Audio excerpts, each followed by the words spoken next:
Boa noite, mais uma live do canal Na Heresia. Hoje recebendo um bonde maravilhoso aqui para conversar um pouquinho sobre mais um livro que está sendo lançado aqui no canal, livro do meu querido amigo e companheiro de caminhada, Zezito Oliveira, né? Antes de falar sobre esse livro, antes de começar o papo, antes de apresentar as três pessoas que estão chegando aqui para essa live, vamos aos avisos de sempre. O primeiro é que quem quiser aí aprender um pouquinho mais sobre redes sociais, né, consultoria digital, procura o Raoni Smith, meu amigo, meu parceiro, para aprender tudo aí que você precisar para, enfim, entrar nesse mundo de redes sociais, aprender a editar foto, editar vídeos, usar WhatsApp, Instagram, Facebook, tudo mais, YouTube. Procura o Raoni nesse contato aí e marque seu curso, marque suas aulas. O curso é adequado à sua realidade, às suas demandas. Então, conversa com ele que vai preparar um material maravilhoso para você. O segundo aviso é, quem puder ajudar o canal, tem aí várias formas de ajudar o canal. Quem está acompanhando agora, tem o Superchat, tem a conta corrente, o Pix, o Seja Membro, o Apoia-se, enfim, várias formas de ajudar. Ajuda o canal para a gente seguir aqui produzindo. E no final da live eu vou falar um pouquinho sobre o nosso próximo evento, que se aproxima, né, dia 25. Nós teremos a abertura aí do evento Semana Igreja Carisma em Poder. Então, 25 a 28 de outubro, evento massa, nomes maravilhosos, programação fechada. No final da live eu falo um pouquinho sobre esse evento. Bem, hoje recebemos o Zezito de Oliveira, a Bruna e o Romero. O Zezito, já falei dele aqui algumas vezes, queria uma live com ele, hoje a gente conseguiu realizar isso. Romero já teve aqui outras vezes, a Bruna a primeira vez também. Começando a apresentar o Zezito, ele vai começar a puxar aqui a conversa de hoje, né? Zezito de Oliveira é autor do livro que norteia essa live de hoje, Amaba, o esquecido círculo de cultura da Aracaju dos anos 1980.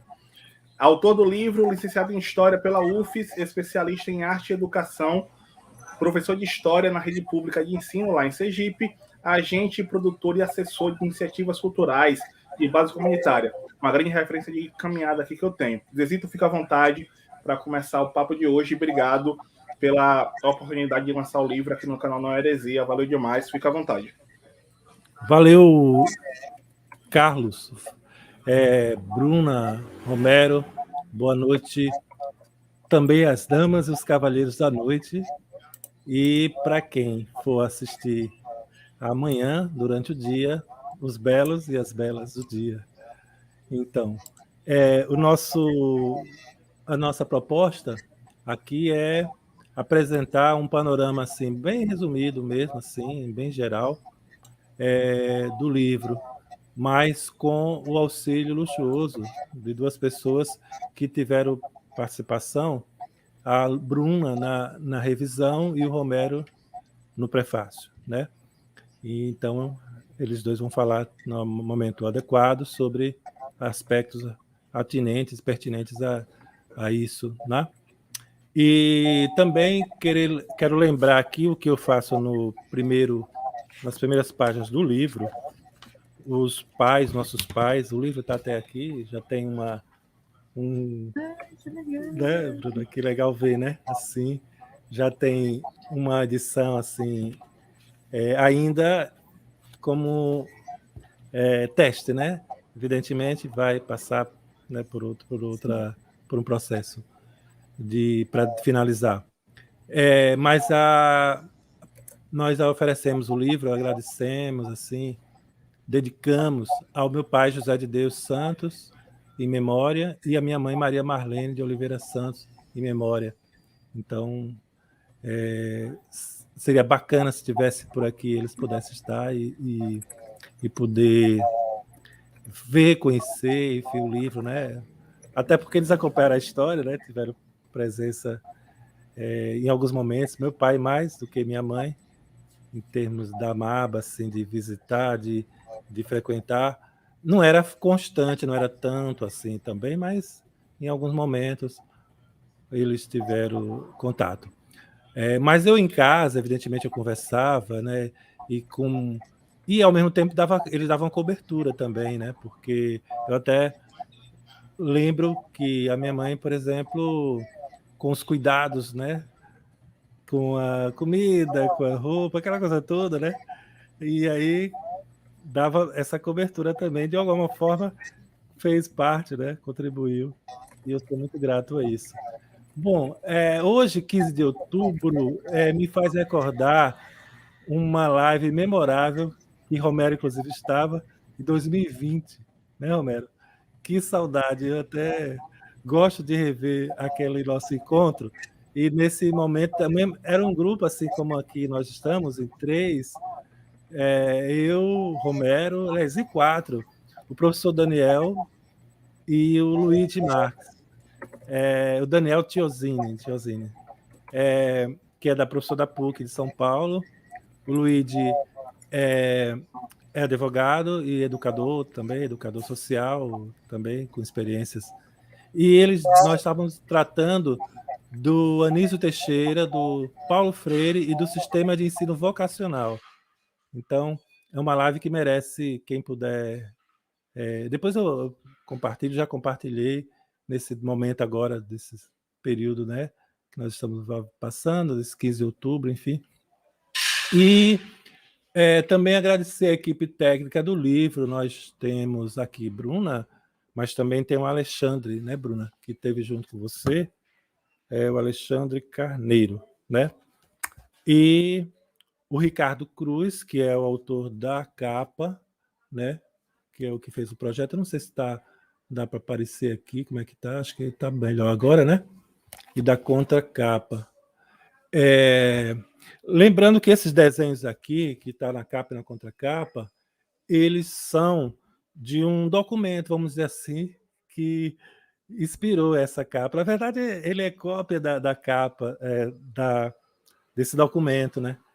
Que é uma capa, exatamente, era uma capa de um dossiê feito em 88, com recorte de notícias, de jornais, de alguns documentos importantes, desde 83 a 88. Isso foi um fator até que me ajudou bastante na confecção do livro, na escrita e tal, porque esse, inclusive, foi feito por mim. Inclusive, antes de eu entrar na Universidade Federal, no curso de História, que eu entrei em 89. Então, mas com essa nossa militância, essa nossa participação em movimentos, organizações, enfim, de educação popular, de comunitário e tal, aí já tínhamos essa visão da importância de guardar e também de organizar, né, documentos, material da própria história, né?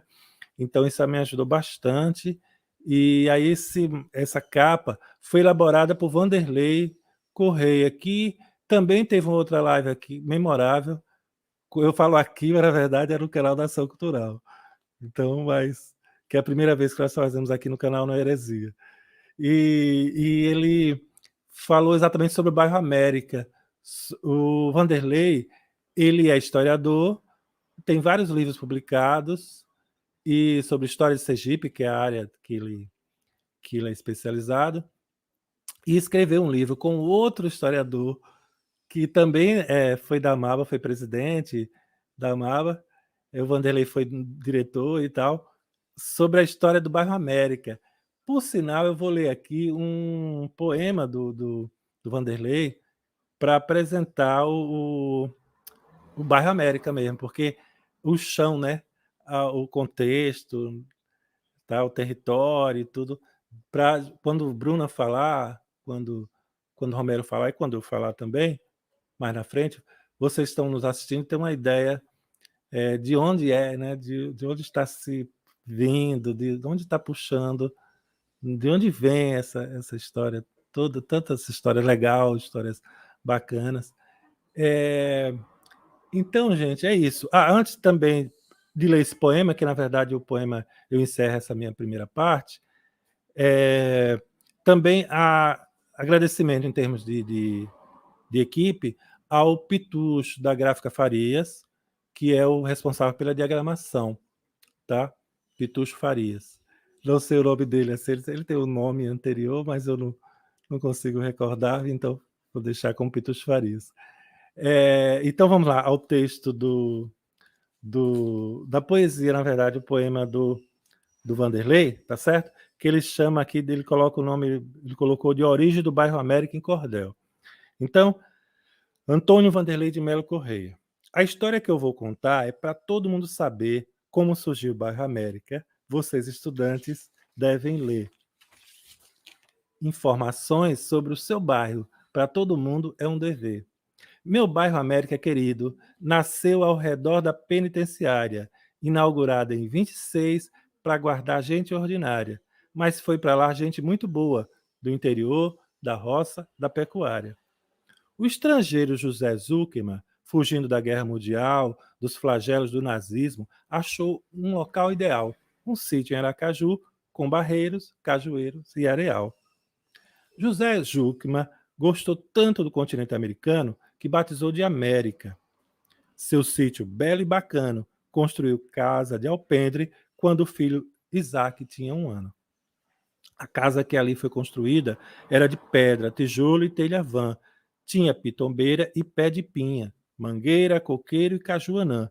Hoje na esquina da rua Venezuela com a penitenciária irmã. Depois que José Zuckerman morreu, Isaac ficou como herdeiro. Não quis tomar conta do sítio, pois morava no Rio de Janeiro, resolveu lotear o terreno e vender por qualquer dinheiro. A prefeitura do Aracaju fez o projeto do loteamento, era novembro de 44, a capital ganhava um aumento. 1.610 lotes de chão, ruas e praças em prolongamento. No ano de 47, foi assinado um decreto importante pelo prefeito Oliveira Neto, que, num gesto retumbante, batizou de Bairro América aquela zona distante. Manuel Lucas e Oscar Eusébio, os lotes foram vendendo. Pouco a pouco, aquele sítio, suas ruelas foram se estendendo, entre as baixadas e os altos de casas de taipas se enchendo. Ganharam nomes de países, as ruas e avenidas do BA. Costa Rica, Cuba e Groenlândia, Brasil, Haiti, Panamá, Uruguai, Chile e Equador, Bolívia, México e Canadá. Um dos primeiros a se instalar foi o terreiro de Nanã. Depois vieram os capuchinhos, já pensando no amanhã. Construíram igreja e convento para falarem da fé cristã. Para abastecer todo o povo, o mercado foi construído. Seu nome foi Roberto Silveira, por José Conrado instituído. Vende tanta coisa boa e barata que até hoje não foi substituído. Vou terminando essa história. Tinha muito mais que contar sobre as lutas e as escolas, as festas em nunca acabar. Nas lindas noites de lua cheia e eu aos beijos pelas ruas do BA. Então, com esse poema de Antônio Vanderlei de Melo Corrêa, companheiro, né, colega, historiador, professor e escritor, nós concluímos essa nossa participação. Tá ok, Carlos? Ok, agora eu apresento a Bruna. Vamos lá. Bruna Campos é a revisora do livro, né, que norteia essa live de hoje. Ela é a revisora, professora, pesquisadora e outras cositas mais.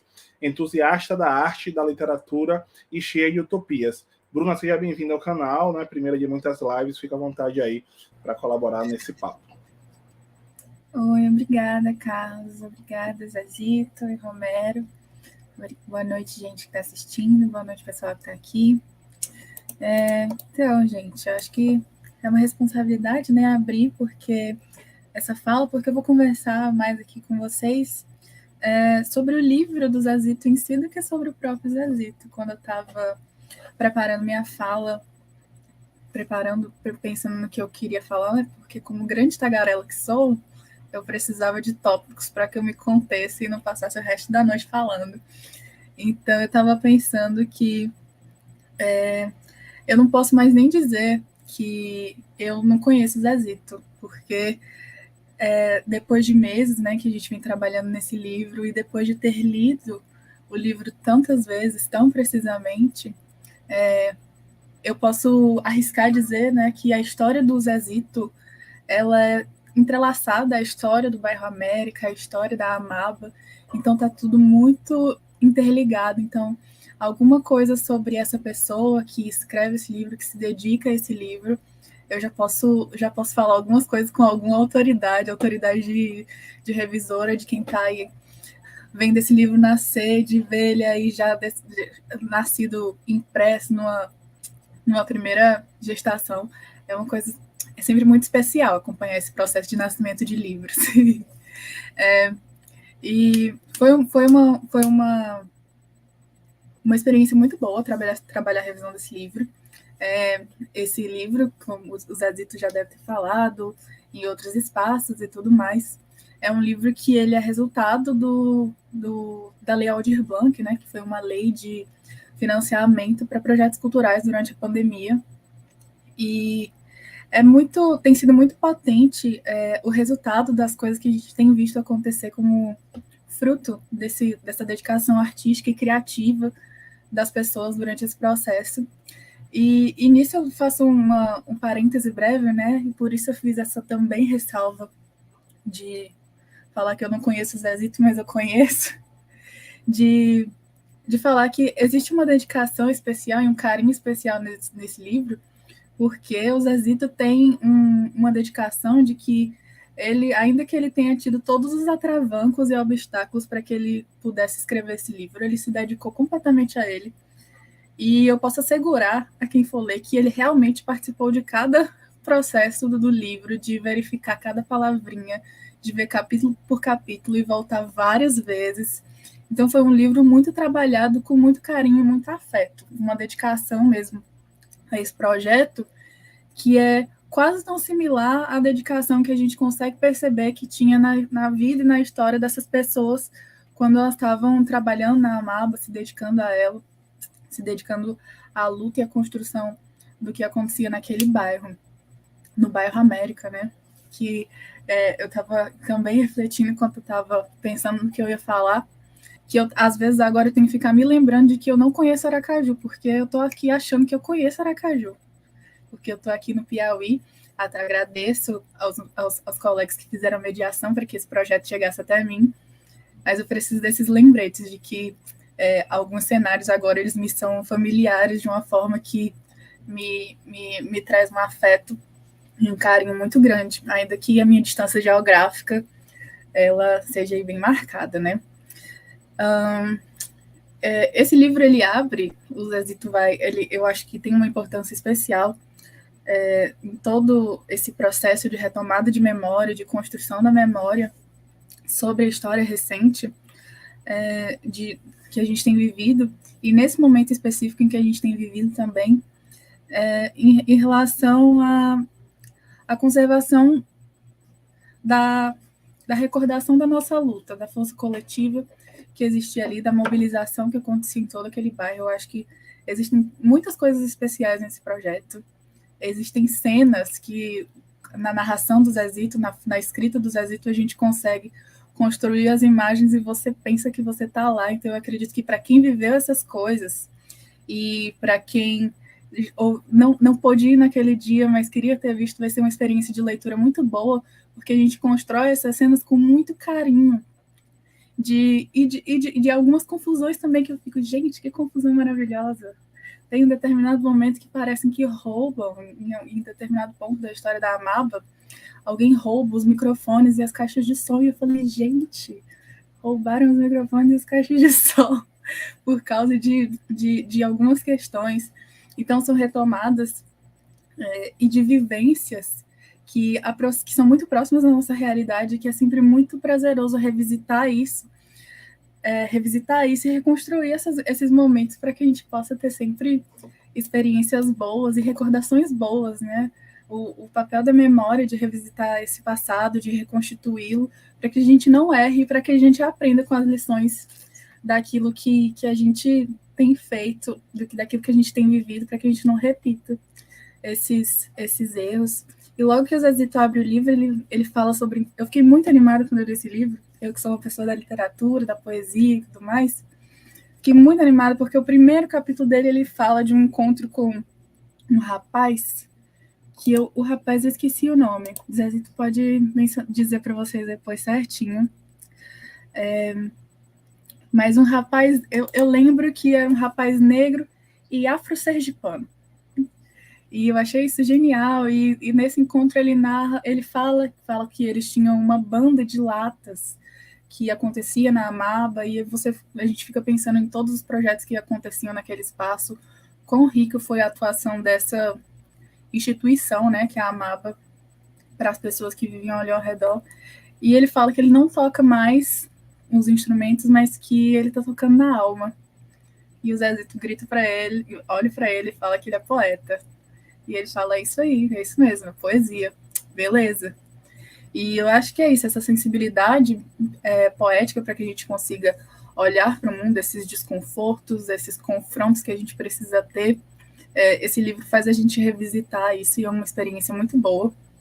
E aí, só para que eu não me prolongue e para chegando no final dessa fala, para que a gente vá conversando depois também, é só fazer uma ressalva não, né? Uma observação, que uma das vezes que a gente estava conversando também sobre o livro, o Zezito, que eu falei que eu achava muito bonito o nome do livro, Amaba, que é também o nome da associação de moradores, porque tem uma sonoridade, uma aproximação muito vizinha da palavra amor. E o Zezito até falou que é o participo passado do verbo amava em espanhol.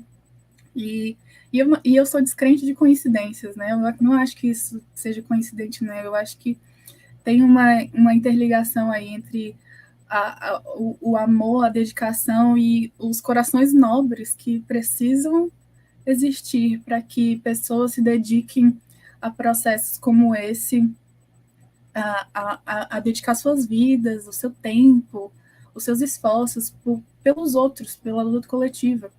Eu, pessoalmente, acredito que as nossas alternativas, as nossas saídas, elas não são individuais, a gente só vai vencer coletivamente.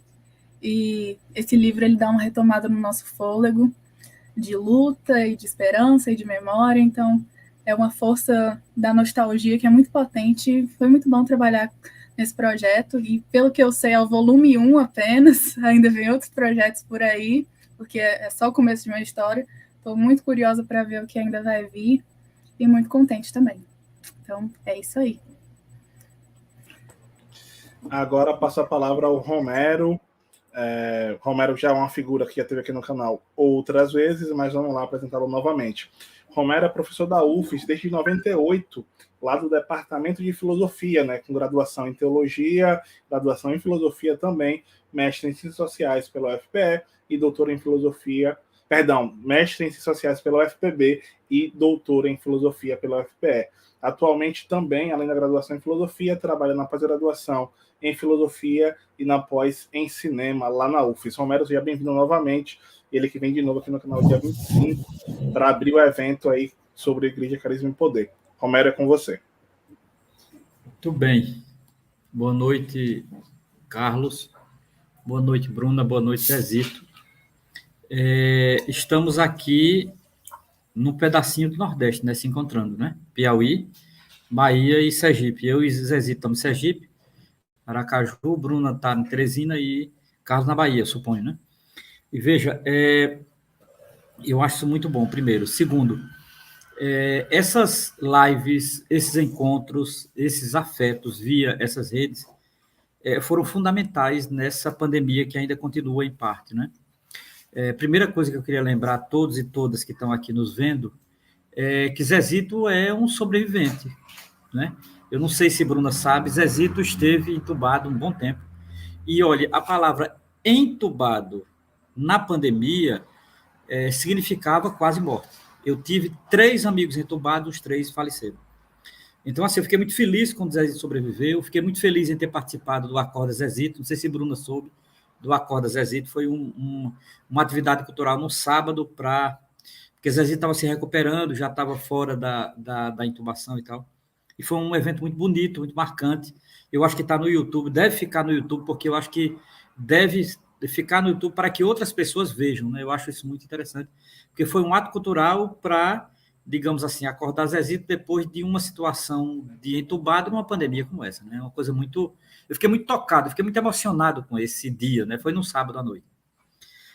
Depois eu fiquei muito feliz por ter sido convidado a fazer o prefácio. O que eu vou dizer aqui, basicamente, é um pequeno resumo do prefácio. Foram só 2 páginas. Mas eu queria lembrar aqui. Primeiro, me interessa muito a década de 80. Eu até tinha falado para você, estou lendo um livro estou terminando um livro sobre os anos 80. Acho que todos dá para ver aqui. Eu me interessa muito a década de 80, porque a década de 80 é a década em que eu me tornei adolescente a década de 80 que eu me politizei, a década de 80 foi onde eu me filiei a um primeiro partido de esquerda, a década de 80 foi onde eu conheci a teologia da libertação, em que eu comecei a fazer meu primeiro curso superior em teologia, e foi a década que eu morei no Recife, que eu amo, uma cidade que eu amo, que é fundamental na minha vida. Então, a década de 80 diz muito para mim, né? A CUT, o PT, o MST, as diretas já, a Constituinte e a Constituição, não esqueçamos, a Constituição de 88, talvez seja o elemento simbólico mais importante que essa extrema-direita quer destruir, que é o pouco de avanço que teve a Constituição de 88, né? Então, nesse sentido, os anos 80 é fundamental. E a AMABA nasce nesse período. Isso me chamou muita atenção. E a AMABA, ela nasce nos anos 80, segundo a narrativa de Zezito, a partir daquilo que é uma marca da década de 80. Não é que a expressão cultural nos anos 80, fazer cultura nos anos 80, ela está intimamente vinculada a uma luta. Isso é muito bacana na história do Brasil, porque era o fim da ditadura e fazer música, fazer teatro, fazer dança, fazer literatura, fazer poesia, fazer conto, fazer cinema, era, acima de tudo, compreender o Brasil, né? Pensar o país, pensar a memória do país. Então, havia uma sintonia nas grandes cidades brasileiras de que a cultura era cultura política, e cultura política é a cultura de resistência, cultura de luta, cultura de utopia. Então, isso me marcou profundamente no livro do Zezito, porque o livro do Zezito é uma primeira amostra daquilo que é um pedacinho do Brasil. A AMABA é um pedacinho do que estava acontecendo em São Paulo, em Teresina, no Recife, em Curitiba, Porto Alegre, em Manaus, em Belém, em Marabá. Então, assim, eu me lembro muito de que essas cidades que eu citei aqui, todas elas tinham expressões culturais de resistência e de luta na década de 80. Então, significa dizer, a AMABA ela entra dentro de um ciclo de cultura e política dos anos 80, primeira coisa. Segundo, é que essa relação com a fábrica de cimento, a resistência à fábrica de cimento, que seria uma tragédia, né, na cidade, e em particular na Barra América, né, a luta com a igreja, tal, que eu acho muito importante isso, né? Digamos assim, a AMABA, ela foi pioneira no debate do impacto ambiental, porque essa desgraça dessa fábrica de cimento da Votorantim, ela seria uma destruição do Barra América e, obviamente, ter um impacto ambiental negativo na cidade de Aracaju, que não é uma grande cidade. Aracaju é a menor capital do Brasil. Ter um impacto muito violento, muito triste, né? Então, assim, foi uma resistência, foi uma luta muito heróica, bonita, democrática, e uma luta que, digamos assim, antecipou esse debate ambiental, né? E terceiro, Zezito e Bruna e Carlos e demais que nos escutam aqui, né? Um tema que Zezito sabe que é caro a mim, que é caro a Zezito, que perpassa dois autores, dois filósofos que eu estudo e admiro demais, que é um italiano chamado Antônio Gramsci e um alemão chamado Walter Benjamin, que é o tema da memória. Eu sou obcecado por isso, mais ainda depois dessa desgraça desse governo genocida, que eu evito citar o nome, né? Porque existem certos demônios que é melhor não citar o nome para a gente exorcizar. Então, veja, o tema da memória me é muito caro, e depois dessa tragédia genocida que se abateu sobre o Brasil depois de 2018, eu tornei mais radical no valor da memória. A memória é fundamental, a memória nos diz quem somos, a memória nos diz quem fomos, né? E a memória pode indicar para onde nós podemos ou devemos ir. Então, eu tenho uma relação muito profunda e umbilical com a memória. E o livro de Zezito é um livro de memória. Então, não há o que dizer, é um livro de memória. Memória por uma década, por um período, memória, e, acima de tudo, memória articulada com a cultura, que eu acho fundamental, né? Que é o que caracteriza os dois filósofos que eu citei aqui, Gramsci e Benjamin. Então, a memória articulada com a cultura. Não é pensar a cultura como cidadania, pensar a cultura como expressão libertadora de um povo, de um bairro, de uma comunidade, né? Veja, Zezito fala dessa memória esquecida, e Zezito cita a palavra círculo de cultura, que é muito caro, não é? A Gramsci, e é caro muito a um autor que também é muito comum a mim, a Zezito, que é Paulo Freire. Então, assim, eu diria que é um livro importantíssimo para a cidade de Aracaju, para o estado de Sergipe. Eu acho que é muito importante para o Nordeste, é bom ter uma revisora como Bruna, que está no Piauí, e que, de certa forma, leva para o Piauí. Eu acho que é importante que bibliotecas do Nordeste tenham esse livro, porque a memória é aquilo que nos faz, e é importante saber, porque é a memória que vai nos informar uma coisa que eu acho fundamental. Hoje a gente está numa situação muito ruim, né? Eu até não queria usar uma palavra comum que eu tenho usado muito. A gente está na merda, mas é paciência, me perdoe a expressão. Mas a gente está nisso mesmo, né? Mas eu não acho que a gente fique eternamente nisso, né? Eu não acho que o destino de um ser humano é a merda. Eu nunca acredito nisso, eu nunca acredito. Nesse sentido, eu sou muito freiriano, eu sou muito vinculado ao humanismo radical. Por mais triste que seja um ser humano, por mais cruel que seja uma realidade, por mais na merda que esteja um ser humano, ainda é um ser humano que está ali. E como dizia Drummond, como nós não somos pedra, nos revoltamos, né? Então, nesse sentido, eu acho fundamental que a gente tenha um livro desse que expressa culturalmente uma ideia de memória de um momento importante que viveu, não é, a cidade de Aracaju, um bairro de periferia, porque o Bairro América é um bairro de subúrbio. Eu passo quase todo dia nos pés do Bairro América, né? Porque eu vou para a universidade, agora não por conta da pandemia, mas eu trabalho na Universidade Federal de Sergipe e o Bairro América está digamos assim, no final de uma avenida chamada Desembargador Mainá, que vai dar para a Universidade Federal de Sergipe. Então, eu quase todo dia passo ao largo do Bairro América, né? Então, eu acho isso muito importante, né? E fico muito feliz por estar aqui com o Bruno, Zezito, e com o meu amigo Carlos e tal. Então, nesse sentido, eu conclamo a todos e todas a ler o livro sobre a Amaba, não é? A contemplar as palavras poéticas de Zezito. Zezito é uma figura muito, muito poética e muito dançante. Isso vai muito para a palavra dele, né? Eu acho bom isso. Acho bom também que a gente recupere a memória. Acho bom também que a gente saiba que memória está vinculada à luta. Acho bom que a gente saiba que cultura está vinculada à luta. Então, a resistência à fábrica de cimento diz muito da cultura política do que fez a Amaba, né? Então, nesse sentido, eu me sinto muito bem estar aqui, não é?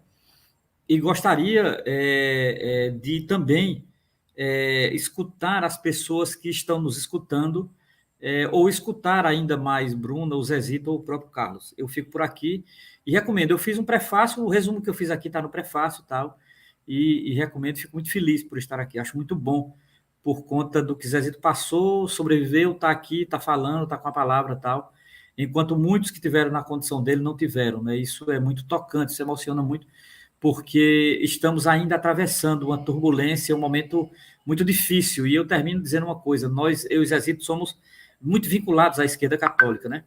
E uma das palavras muito fortes na tradição cristã é a palavra provação, né?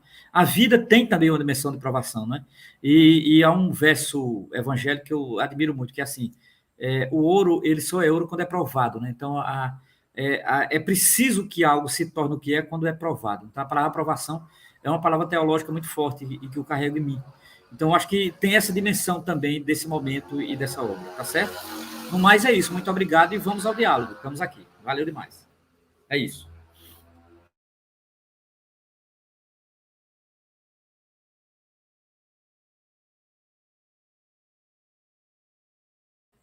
Zezito, liga Microfone, Zezito. Microfone. Sim, desculpe. Eu gostaria, antes de entrar na minha fala, ler alguns comentários, já chegaram vários, tá? Cumprimentar algumas pessoas, tá bom? Então, vou fazer isso. Quem está presente aqui, deixa eu me ver aqui. Eu não vou poder ler tudo exatamente na sequência, tá? Mas eu vou citar e algumas coisas eu poderei ler. Então, Irene Socorro está aqui, que é minha esposa, né? É muito grata, né?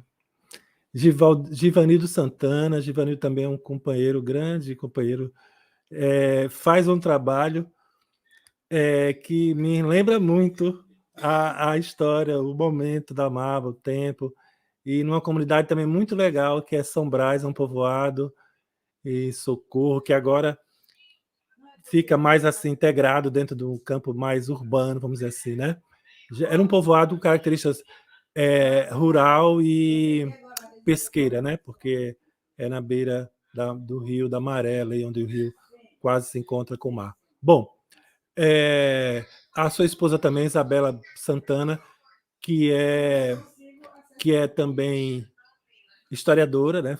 Com formação em história, e até vale a pena a gente conhecer mais a história deles, do trabalho deles. E aí, Carlos, fica como sugestão para o canal. Eles têm um projeto Pescando Memórias. Olha aí, Romero, até o nome, né? É bem sugestivo. Ela trabalha exatamente com essa questão da memória local, das histórias da comunidade, enfim. É um eixo fundante, né, central do trabalho, com aspecto social também, de apoio, de assistência social. Ronaldo Lima, grande companheiro lá do tempo da Maba, assim, e que tem parte no livro também, tem lá algumas histórias que ele conta, e também no segundo volume vai entrar uma história fantástica, sensacional, que vai emocionar, assim, como o Bruna citou, a história do Ito. O nome do menino é Ito Evangelista. Na verdade, o nome é outro. Evangelista, sim. Ito era o apelido. Mas ele ficou conhecido tanto com o Ito, que aí eu juntei o sobrenome dele, Evangelista, com Ito. Aí, Ito Evangelista. Temos aqui também o Carlos Alberto Nunes. Valeu, Carlos. Bacana. O Wilder Celestino, o Wilder eu conheço pela internet, assim, pelos grupos e tal. Valeu. Muito obrigado, Wilder, pela sua presença. A Sandra Beju é fantástica, né? Tem um trabalho assim com educação, é professora, freiriana, e inclusive participou de uma vitória muito importante, me parece que foi ontem, do Sindicato dos Professores aqui do município. Foi eleita na chapa de oposição e também tem uma ligação com o Bairro América, né? Foi professora no Bairro América, então está muito animada para ver o exemplar do livro, até porque ela dá aula no Bairro América, salvo engano, ou era algum tempo antes, que ela diz aqui, que lindo, me veio agora a memória afetiva das crianças da minha turma que morava na rua José Zuckerman. Bom, a Céia é outra pessoa querida também, aqui de Sergipe, mas que passou por outros estados do Brasil e até do exterior, né? Que é irmã, a Céia é irmã, freira e tal, muito legal. O Vanderlan Oliveira, valeu. Eduardo Carvalho, salvo engano, é o meu colega querido e freiriano, sem ser muito do freiriano do discurso, assim, da fala. É o freiriano que eu digo prático. Se for, acho que é isso, do Alto Carvalho, lá do Júlia Teles, da Escola Júlia Teles. A Maria Carmelita Santos Nunes, a Fabiana Catarina Vasconcelos, boa noite. João Francisco, querido Chico Buchinho, famoso Chico Buchinho, conhecido, gestor, poeta, enfim, historiador também, meu professor também na universidade. A Sandra Beju lembra da banda de lata dos meninos do BA. Ela diz assim: assisti a apresentações lindas no princípio dos anos 90. Logo que migrei do interior do Sergipe para a capital, havia uma efervescência de movimento de rua.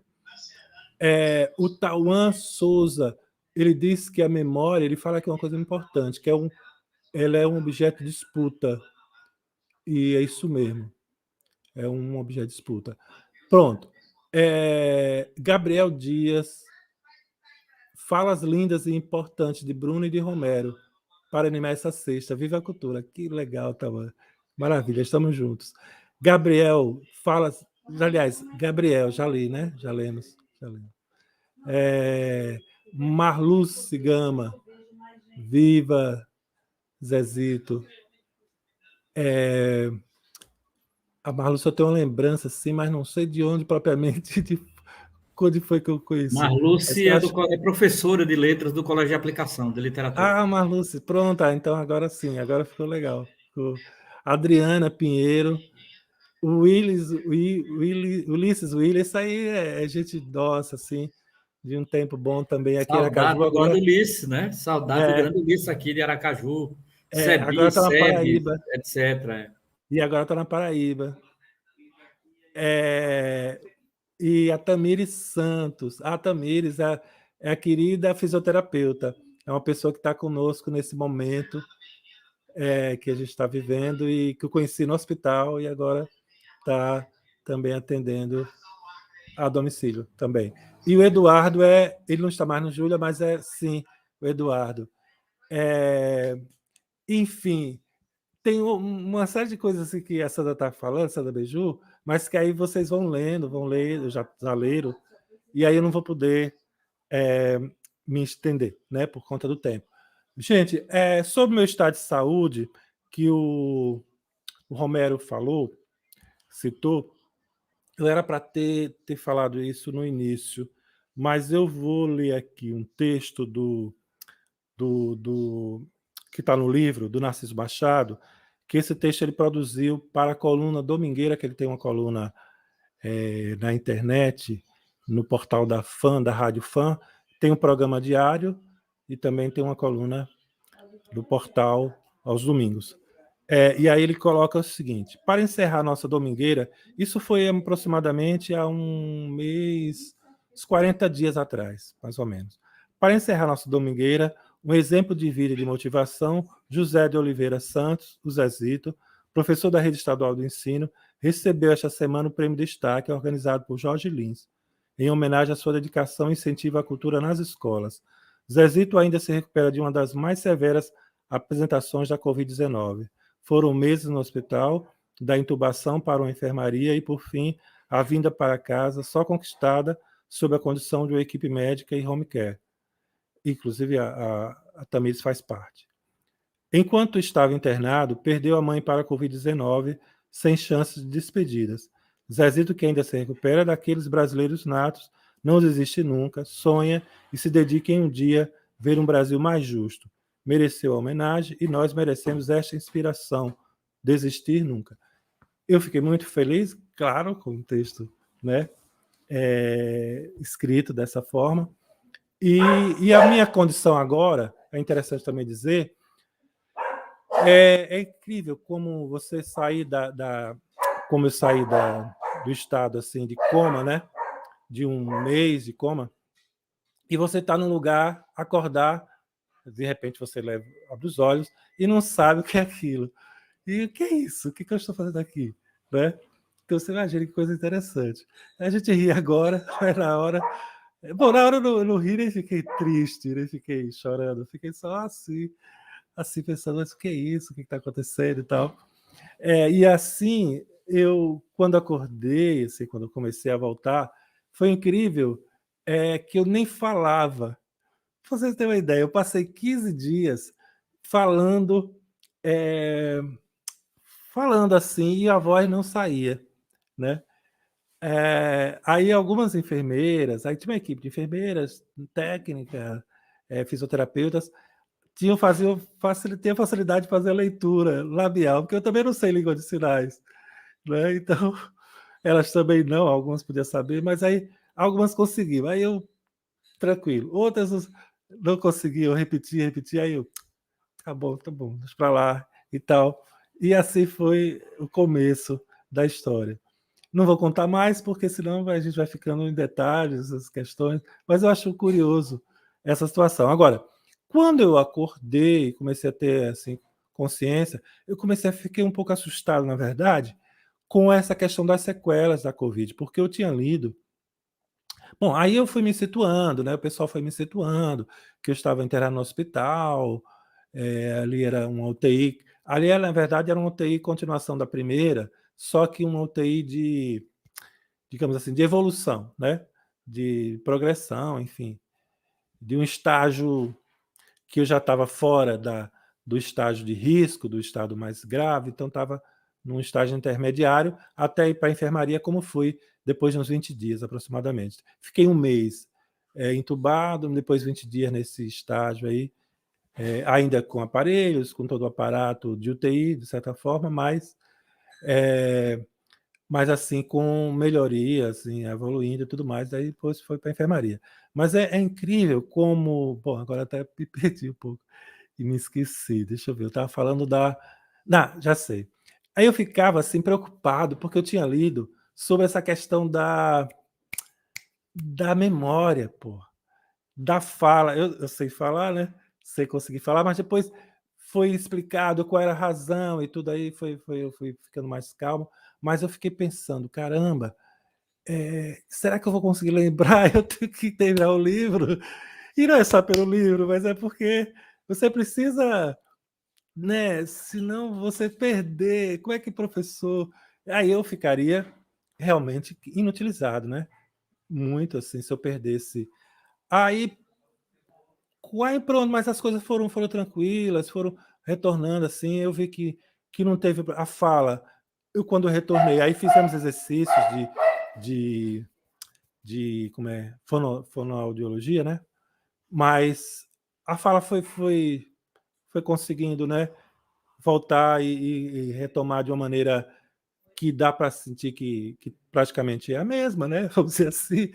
E então tá assim, foi assim. Agora, como tá, a situação tá dessa forma. Veja bem, quando eu vim para casa, eu vim com um ferimento num local sensível, local delicado, que é as nádegas, né? Que na verdade o pessoal do hospital chama de região sacra, mas eu vou direto ao, ao local. Aí, evidentemente, que isso causa ainda, mas já diminuiu bastante. A evolução do fechamento foi bacana, está sendo bacana, e a gente acredita que, com a equipe médica, né, que está mais próximo, que em novembro, assim, a gente deve estar fechando, final de novembro. Mas isso me impede agora, hoje, de ficar muito tempo sentado, enfim, então, tanto que eu tive que sair do ar aqui para me levantar, e tanto que talvez eu vou ter que correr daqui a pouco para quando eu apresentar os slides aqui, com fotos e tudo mais, então talvez eu tenha que correr um pouco mais, certo? Mas, então isso nos incomodou, mas foi feito um tratamento até caro, assim, vamos dizer, do ponto de vista de custo, mas aí o plano nosso é um plano público, um plano de servidores estaduais, não é prefeito, nem é outros aí, prefeitos seniores, porque se fosse por esses, eu podia já ter ido, né? Eles podiam ter me despachado. E aí assumiu o custo, né, desse tratamento, então isso acelerou o fechamento, né?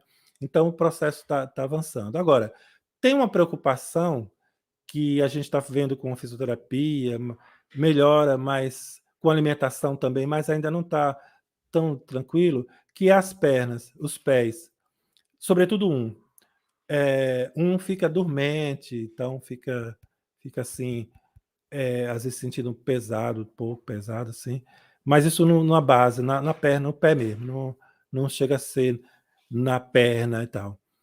O outro não tem essa dormência, mas junto com esse que fica dormente, ele fica inchado, incha um pouco e dói um pouco também quando eu fico mais tempo sentado, mais tempo em pé ou mais tempo deitado. Aí a gente tem que ver isso, porque senão vai ser difícil eu ter que, né, 20 minutos, 30 minutos. Estou no computador, tenho que parar, e tenho que sentar, tenho que deitar. E aí como é que fica a questão de sala de aula, essas coisas todas aí? Temos que ver como esse processo avança. E eu espero que a gente consiga ter um resultado bacana, pelo menos até o final do ano, né? Vamos dizer assim. Que no próximo ano, né, a coisa fique bem melhor, bem mais tranquila. Mas já avançou, já tá avançando e a gente vai buscar avançar mais ainda. Bom, gente, vamos ao livro. Como é que ele está dividido, como é que está organizado? Eu vou aqui abrir uma tela aqui. O Carlos, por gentileza, aqui. Veja aqui como é que a gente faz para ele aparecer na tela. Você consegue colocar? Consigo. Abra e compartilha aí embaixo que eu coloco na tela para todo mundo acompanhar. E lembrando que nesse número que aparece na telinha de vocês compram o livro na pré-venda aí. E na descrição desse vídeo tem uma série de avisos, inclusive como comprar o livro. Então leiam com atenção aí a descrição do vídeo, tem o link para o número do Raoni para marcar suas aulas, os nossos cursos, os nossos eventos, tem tudo aí na descrição da live. Então olhem com carinho e atenção. Quem está no telefone, é só fechar o fechar o chat nesse xizinho que tem aí embaixo da live e clicar nessa setinha que vai ter embaixo depois se você fechar o chat. E aí você já vê todos os avisos do nosso vídeo aí. Zizito, é só compartilhar a tela que eu coloco para todo mundo acompanhar.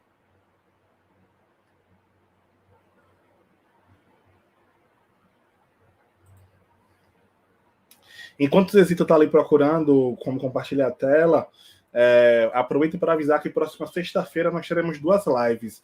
Primeira live pela manhã, às 10 horas, para começar um pouquinho sobre educação no Brasil, BNCC e o novo ensino médio, com o professor John Matheus. E às 20 horas nós teremos o Donho Newton, para conversar um pouquinho sobre esperança, né? A esperança é uma virtude que não se vê. Então, próxima sexta-feira, live às 10 horas da manhã e live às 20 horas. Eu vou, infelizmente, me ocupar, infelizmente e infelizmente, ao mesmo tempo, me ocupar às noites, então nós teremos mais lives em outros turnos que não só à noite, tá? Então, vocês vão me ver por aqui mais ou em vídeos ou em lives durante o dia, porque eu comecei um trabalho novo e vou estar com as equipes ocupadas. Tá? E aí, nas lives da noite, nós teremos outras mediações a partir da próxima semana. Pronto, o Zezito conseguiu compartilhar a live, tá aí na telinha para vocês. Compartilhar a tela, perdão.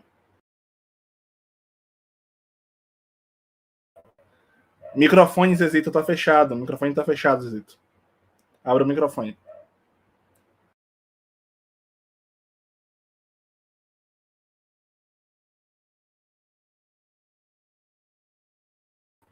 Zezito, o microfone continua fechado aí, viu?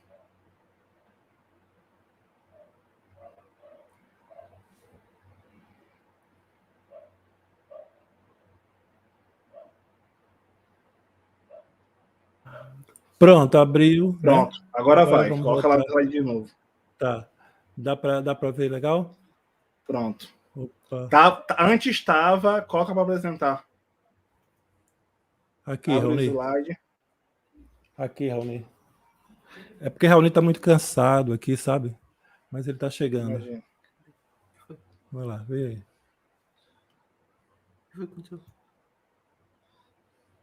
Pede para ele abrir o slide. Pronto. Compartilhar. Agora abriu. Nós estamos vendo o slide, mas coloca na apresentação, por favor. Coloca aí a apresentação dos slides.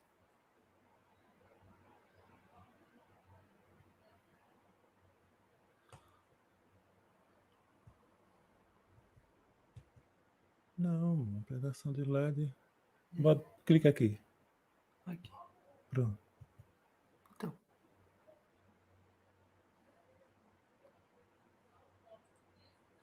Pronto? Agora? Beleza? Agora foi. Então, o nome do livro a gente colocou como Círculo de Cultura, e para pensar nessa questão do conceito, eu reconheço que nós não usamos na época esse conceito. Até porque, quando se falava em Paulo Freire, naquele momento, e ainda hoje, né? Se falava muito, e ainda hoje também, mais menos agora, muito vinculado a essa ideia de alfabetização, né? Então, a ideia de círculo de cultura ficava muito ligado à ideia apenas dos grupos, das turmas de alfabetização, né? Mas quando vai se aprofundando, se estudando, se conhecendo mais o que foi, de fato, aquela experiência que iniciou com a alfabetização, mas que depois ampliou, ganhou outros destinos, né, outras dimensões, a palavra fica adequada, considerando que o que nós fazíamos ali era, de certa maneira, um trabalho, se não de alfabetização estrita, nesse sentido de letramento, nesse sentido, né, mais da aprendizagem da leitura, da escrita e tal, mas ela tinha uma dimensão sociopolítica e cultural muito, muito importante também, e então a utilização do conceito ele fica bem pertinente, bem adequado, né? Então a gente pode utilizar, sim, até porque depois Círculo de Cultura passou a significar exatamente isso, reunião das pessoas, né? Organização em grupos, em coletivos,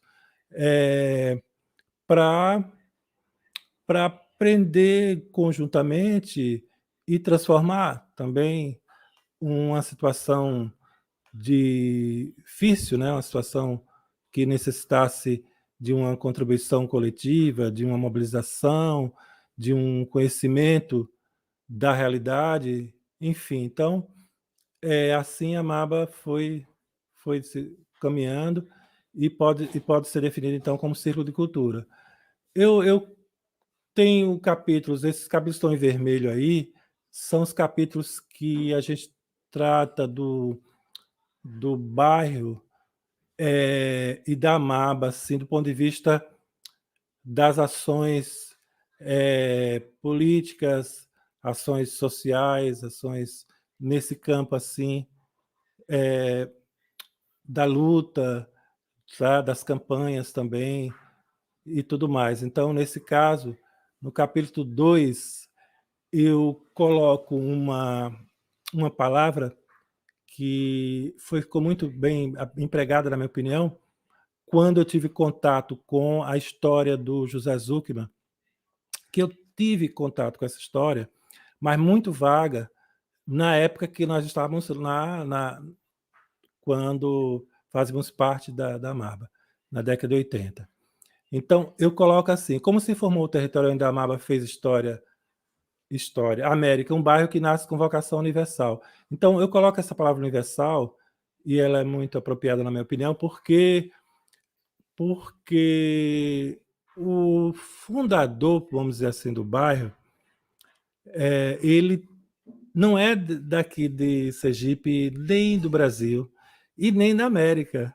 Ele homenageia a América, mas ele é um judeu de uma família de origem russa, mas não se sabe exatamente, José Zuckerman, né? Não se sabe exatamente se ele era de origem russa, mas o sobrenome, enfim, a família, segundo pesquisas realizadas, o próprio Vanderlei Correia, que esteve com a gente numa live sobre o livro que ele escreveu sobre a história do bairro América, ele coloca isso, que não se sabe exatamente se ele era russo, mas a família era de origem russa. Então, e ele veio para o Brasil fugindo da questão do nazifascismo na Europa, da perseguição aos judeus, e veio para a América do Sul e passou por três países. E também pelo sul do Brasil, mas depois veio parar aqui no Nordeste, num local que é bem escondido, bem naquele tempo. Hoje não é, porque hoje não se esconde tão fácil, né? E a suposição é que ele veio para cá porque ele passou pelo Chile, pela Argentina e pelo Uruguai. E também por áreas do sul ali, da região sul. Mas aqui ele se sentia muito mais protegido, muito mais tranquilo, e pronto. E aí foi aqui que ele terminou os últimos anos de vida dele. Eu não consegui levantar, o próprio Vanderlei disse que também não conseguiu, quanto tempo ele viveu no bairro América. Ele chega por volta dos anos ali 40, perto dos anos 40, e meados dos anos 40 também ele morre. Então, provavelmente ele não passou mais do que 10 anos no bairro América.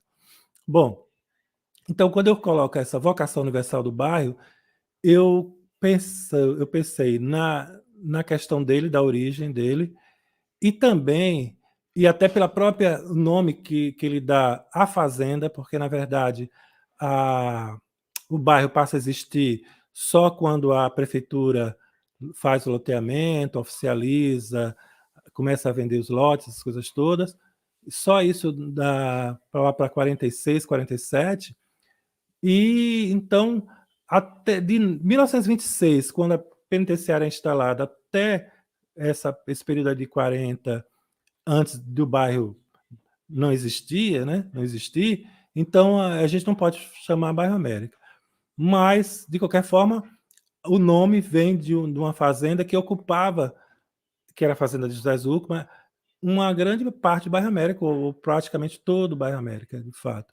Então, daí o bairro já nasce também com essa, né, com essa questão do nome América, que, segundo os pesquisadores, historiadores, ele coloca em função dele ter ficado feliz aqui na América, se sentido bem, pelo menos na parte quando ele aí vem para cá, né, principalmente. Mas ele traz recordações legais dos países que ele passou, mesmo ele sofrendo também perseguições nesses lugares. Tem essa questão do judeu, essa questão de um nome de origem russa e tudo mais, aí ficava, ao mesmo tempo, aquela associação, né, do antissemitismo com o anticomunismo. Aí, mas talvez não tivesse nada a ver, talvez ele não tivesse nada relacionado a essa questão política mais ideológica, e fosse mais por essa questão mesmo da perseguição aos judeus, né? Pelo antissemitismo. Enfim, então, mas o bairro América tem vocação universal também, quando ele tem dois equipamentos, assim, vamos dizer, equipamentos públicos não, mas de religião, né? De religiões. No caso, o Candomblé, que é o Abassá São Jorge, e a Igreja São Judas Tadeu. Na verdade, o complexo, porque é formado pela igreja, pelo convento, por escola, depois ampliou-se, construiu-se um espaço que é cultural, esportivo, que é a praça, né, com a concha acústica, com quadras, enfim. Então ficou uma área bem extensa. E a construção da igreja, quem conhece, a gente vai ter foto, eu devo mostrar uma foto daqui a pouco, ela tem características modernistas e aconchegantes. Então, quem esteve lá já viu e sente que é um lugar bacana, é uma igreja legal. É circular, inclusive, o formato. Quer dizer, é circular, meio circular, né? Não chega a ser completa circular, não, mas fora ela é circular, mas dentro ela tem uma forma que é estabelecida com aquela coisa do banco, um banco atrás, aquela forma mais tradicional, mas o exterior é circular. E o Abassá São Jorge, agora voltando, que se instala antes da Igreja dos Capuchinhos, os Capuchinhos se instalam-se ali por volta de 61, quando eles começam a construção. O Abassá São Jorge já é em meados da década de 50. Eu não tenho assim precisão a data, mas é antes, alguns anos antes.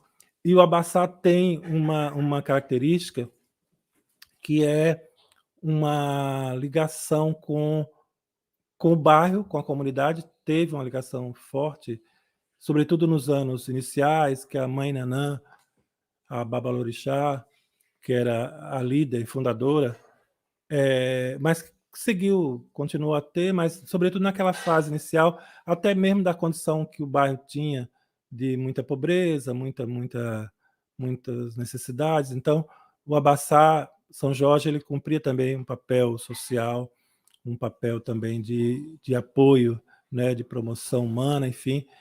Mas tem um detalhe que é interessante, que também dá essa vocação universal, que o Abassá contribui, que é a questão da ligação com outras pessoas de fora do bairro, com políticos, com pessoas de classe média, enfim. Assim como pessoas também que hoje já não estão mais no bairro, ou não frequentam o Abassá, porque o Abassá também, como a Igreja dos Capuchinhos, tem uma coisa interessante. Ele também é frequentado, era e é, por pessoas de várias localidades, daqui de Aracaju, de Sergipe, e gente de fora, gente que inclusive saiu, que foi para fora, e que às vezes retorna, né? E, enfim, então, são características interessantes. E também não podemos esquecer dos capuchinhos ser originalmente um grupo de padres italianos. Então, não era só italianos, evidentemente, mas era uma presença muito ativa, muito, muito grande de padres italianos. Até a época da Amaba mesmo, que a Amaba esteve em evidência, pelo menos durante um período, uma metade em que a Amaba teve evidência, os padres italianos que estavam à frente da paróquia enfim, era uma equipe formada por, salvo engano, 3 ou 4, e depois foi reduzindo e tal, e hoje não tem mais os padres italianos, são padres daqui mesmo, né? Da missão, a missão evoluiu, né? Foi em frente e tudo mais. Bom, nós trabalhamos no capítulo 4, o início da Amaba e as principais lutas. Esse capítulo aí fala das lutas em relação à fábrica de cimento, já foi citado aqui, que Romero falou. Teve uma outra luta importante, que foi a luta da Rua que era uma rua que, na verdade, era um caminho, e os moradores, então, queriam também que ela se alargasse, e existe até hoje um terreno da prefeitura, na verdade não um terreno, é um equipamento da prefeitura mesmo, é um espaço da prefeitura, que é uma garagem, enfim, é um espaço, e também é uma central, é um escritório também da empresa de serviços urbanos. Então, essa rua fazia fronteira, então a proposta foi que a prefeitura, digamos assim, diminuísse uma parte do terreno que eles tinham, né, da prefeitura, para avançar a rua e aí ter uma rua de verdade e não um caminho. Isso não foi possível completamente com o tamanho oficial de uma rua, mas avançou-se, foi conquistado em negociação e audiências, aquelas coisas todas. Então é um marco importante.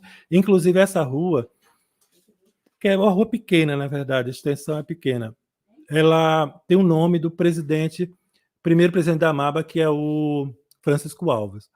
Ele faleceu em 86, a Amaba foi criada em 83, e aí, depois de uns 15 anos, aproximadamente, foi aprovado na Câmara de Vereadores a mudança do nome da rua.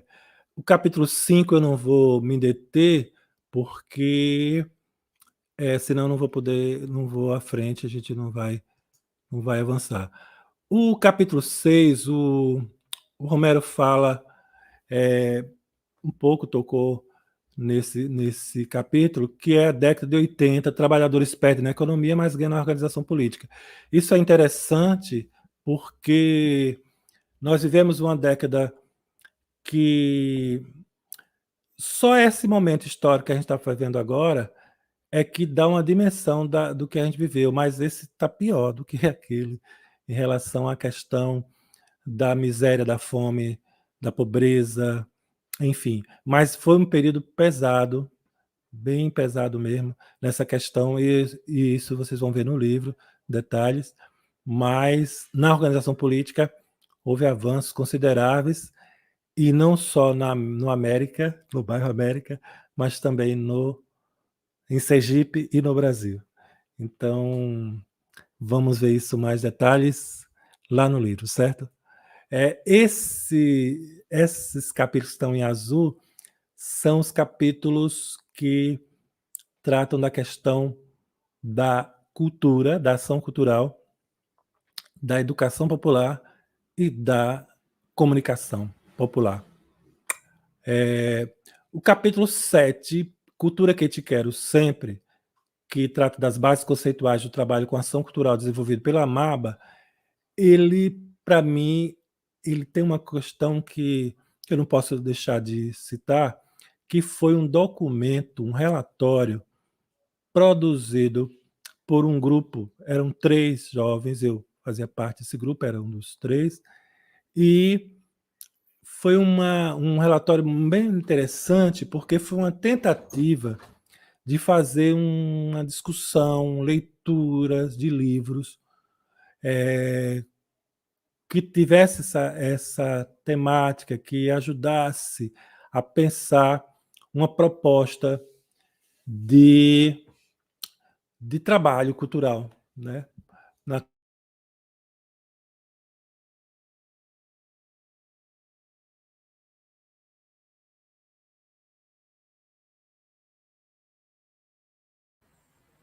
Zezito, teu telefone tá mudo, teu microfone tá mudo. Ficou Fechou o mudo aí, microfone. fechou, Zezito.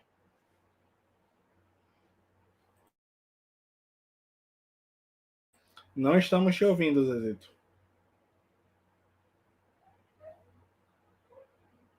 Ele tá fechado.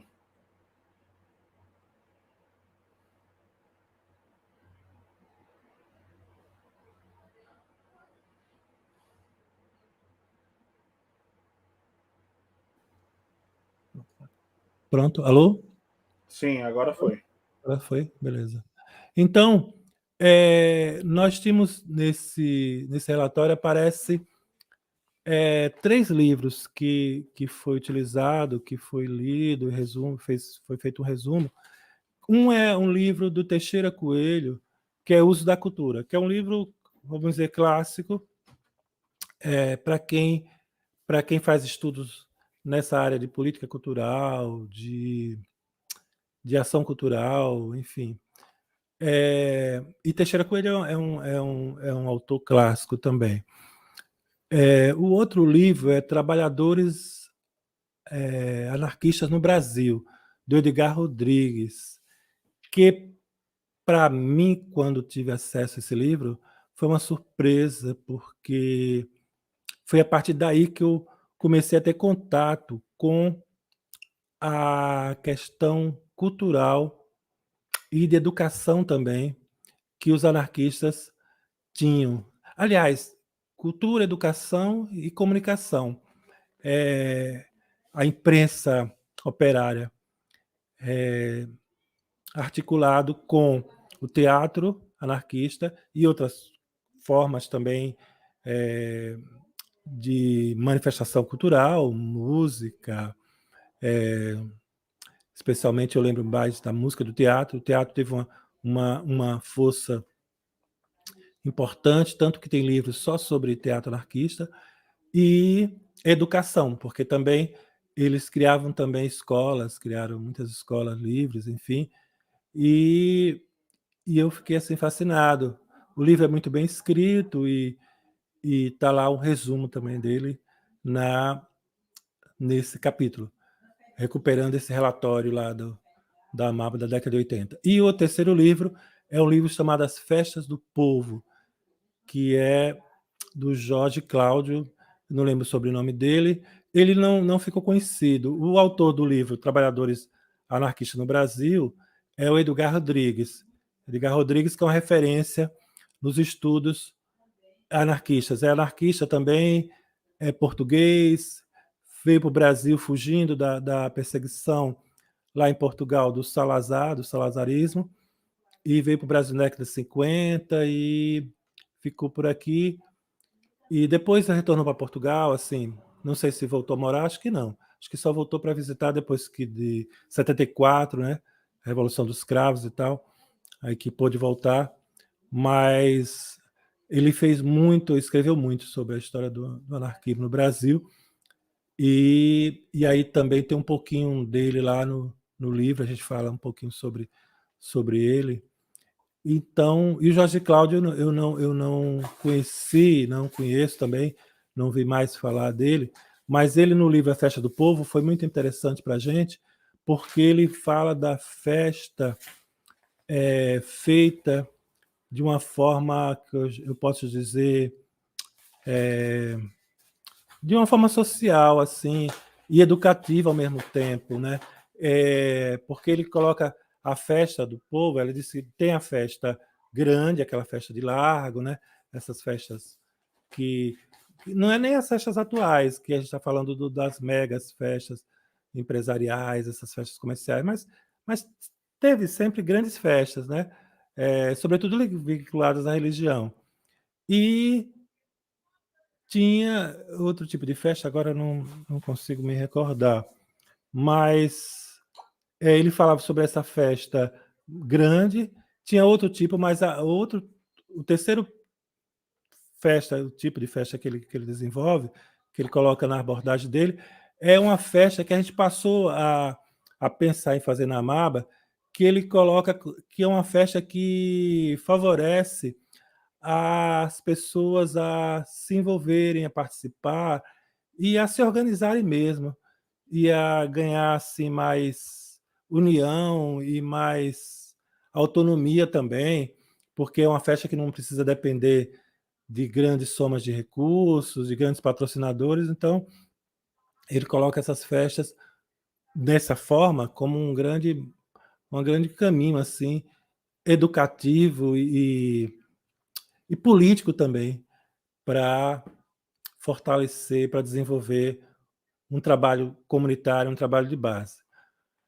Bom, o capítulo 8 a gente fala do teatro na Maba, eu não vou também me deter em detalhes, mas foi uma experiência muito interessante, feito pela Maba inicialmente, depois também, mesmo quando tivemos o apoio da prefeitura, que foi muito, muito bacana durante um tempo, mas a gente ainda teve iniciativas, digamos assim, independentes dessa relação com a prefeitura, mas foi muito bacana porque propiciou a vinda de artistas para a comunidade, assim, com experiência, e essa questão de experiência na questão teatral, a primeira iniciativa feita independente pela MABA, e eu estava à frente dela, a gente não ressentia disso, da falta de um preparo, assim, né?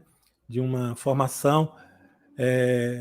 E aí, quando tivemos a participação da Virgínia Lúcia, do Eduardo Freitas, que aí houve a montagem de dois trabalhos a partir de uma oficina, na verdade. É uma oficina que gerou uma conclusão, um trabalho de conclusão, e depois uma continuidade como grupo, que foi chamado Grupo Pipiri, que montou um segundo trabalho, esse já como montagem mesmo, né, independente, uma coisa mais assim, elaborada, e que chamou O Macaquinho da Angola, é uma peça infantil baseada num conto popular, no folclore sergipano, e a primeira montagem foi como conclusão da oficina, que foi realizada em 86, 87, chamado A Cola de Cimento do Fabricador Maluco, que aí a base, a inspiração foi a fábrica de cimento, a poluição da fábrica, a luta contra a fábrica, e aí foi interessante transformar, né, uma questão de natureza socioambiental, política, num texto para crianças, mas que também falava para os adultos também, né? Falava direto também para os adultos, é bem bacana. Bom, o capítulo 9, Paulo Freire achado na rua nas sebes dos movimentos populares, é uma forma de mostrar como nós tivemos contato com o pensamento de Paulo Freire, que veio muito pela igreja, por a experiência que eu tinha tido e que um ou outro também tinha nos grupos aqui em Sergipe, e eu no Rio de Janeiro, no caso, que foi onde eu tive mais contato, onde era mais presente essa relação, né? A questão de Paulo Freire nas comunidades eclesiais de base, que são as SEBs. Então, é um capítulo interessante que quando eu terminei, eu digo, caramba, acabei falando mais das SEBs, do trabalho de educação popular feito nas SEBs, do que no próprio Paulo Freire. Mas é interessante perceber isso, né? Que Paulo Freire é importante, está sendo estudado pela academia, é importante a academia estar fazendo, inclusive se apropriando mais e mais de Paulo Freire, Mas, no entanto, em muitas situações, como acontece também com o MST, que também é outro espaço onde a questão do Paulo Freire é muito presente, não apenas nas escolas do MST, mas na própria dinâmica, né? Na própria organização, na própria pedagogia mesmo, né? Do movimento. Então, é interessante ver como um autor tão fecundo, né? Que consegue ser... que não é apenas um patrimônio intelectual, não apenas um patrimônio acadêmico, ou científico, enfim. Pronto. O capítulo 10, a MAB e a comunicação popular. Quem não se comunica se trumbica. Chacrinha, grande apresentador de televisão, de rádio, inicialmente de rádio, depois de televisão. Ele coloca como é que foi o trabalho com os boletins impressos, com os slides e com a rádio comunitária, a Rádio Poste. Depois de muitos anos, quando eu já não estava lá, foi que a MABA teve uma rádio nos moldes da rádio comunitária mesmo, acessível por aparelho, né? Sim, frequência modulada e tal. Mas nesse momento era Rádio Poste e também jornal mural, também colocado em alguns lugares, enfim. Inclusive na própria igreja, em alguns anos, foi permitido, a gente colocava lá com informações, jornal mural, com informações gerais, assim, do bairro também. Então, tinha temas ligados à questão nacional, à questão local e tudo mais. Bom, o capítulo 11, ele completa, ele aprofunda, ele preenche algumas lacunas dos outros, da cultura. O capítulo 12 fala do Natal no BA, em 87, 88, a Semana de Arte, que eu só vou dizer rapidamente, para vocês terem uma ideia, mas, infelizmente, quem não é daqui de Sergipe não vai...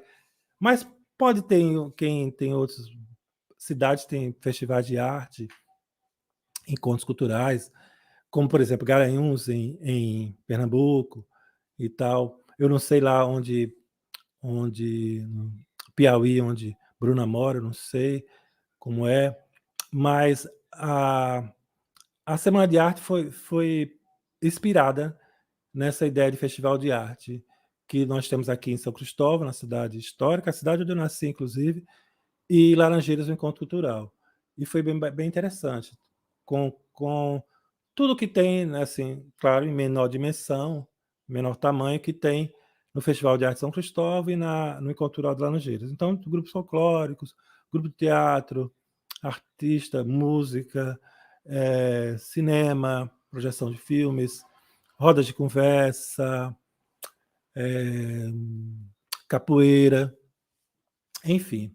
Então, a Semana de Arte tinha tanto atrações de fora quanto do próprio bairro. Porque o bairro América tem uma riqueza cultural que os capítulos aqui em cima tratam, vocês vão ver isso, que não era só vinculado à MABA. A igreja teve um papel importante também em termos de formação com grupos de teatro e tudo mais.